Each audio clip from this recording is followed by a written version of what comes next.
जय माता दी। नवरात्रि में 9 दिन में ऐसे करें पूरा पाठ।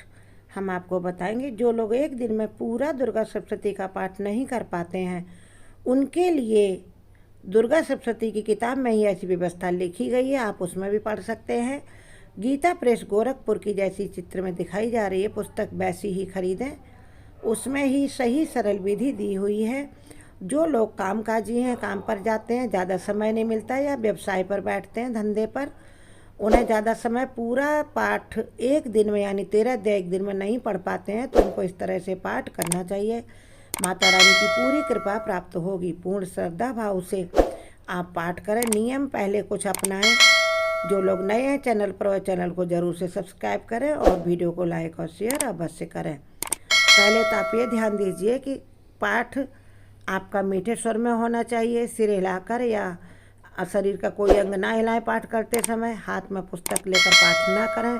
पाटे पर लाल कपड़ा बिछा लें या फिर स्टैंड ले आए, रामायण जैसे रखते हैं उस टाइप का लकड़ी का स्टैंड मिलता है मार्केट में, उस पर पुस्तक रखें।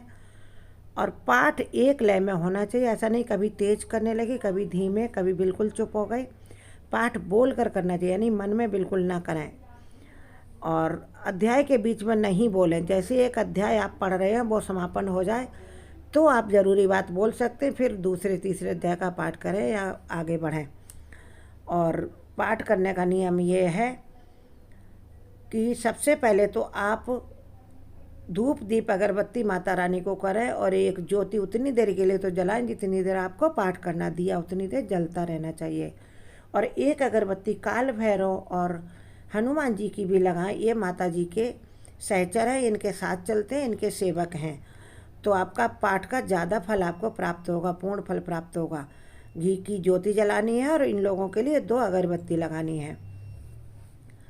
और उसके बाद आप पहले दिन यानी परवा के दिन, जिस दिन आप कलश की स्थापना करेंगे, तो अध्याय 1 का पाठ करें। कलश की स्थापना यदि नहीं भी कर पाते हैं तो आप अपने पूजा घर में एक पानी का लोटा भर के रखें, सुबह उसे पेड़ों पर चढ़ा दें, दूसरे दिन फिर भर के रख दें। इतना अवश्य करें और पाठ कर सकते हैं बिना कलश रखे भी। कुछ लोग को दुविधा रहती है, हम तो घर में रहते नहीं, फिर कलश कैसे रखा है, अखंड ज्योति कैसे जलाएं। तो आप पूजा के समय ज्योति जलाएं और पूजा में 1 लोटा पानी रखा रहने दें। फिर पहले दिन पहला अध्याय करें, दूसरे दिन दूसरे तीसरे अध्याय का पाठ करें। सुबह या शाम किसी भी समय आप अपनी सुविधा के अनुसार कर सकते हैं। शाम को यदि करें तो स्वच्छ जल से हाथ पैर धुलकर आप कपड़े बदल कर, लाल रंग के कपड़े पहने तो बहुत बेस्ट है, फिर ये पाठ करें। फिर पहले दिन पहला, दूसरे दिन दूसरा तीसरा अध्याय, तीसरे दिन चौथा अध्याय, और चौथे दिन 5, 6, 7, 8 अध्याय का पाठ करना है। 5वें दिन आपको 9, 10 अध्याय का पाठ करना है। छठे दिन आपको 11वें अध्याय का पाठ करना है। इसमें देवता माता रानी की स्तुति करते हैं जब वो सभी दानवों को मार देती हैं उसके बाद।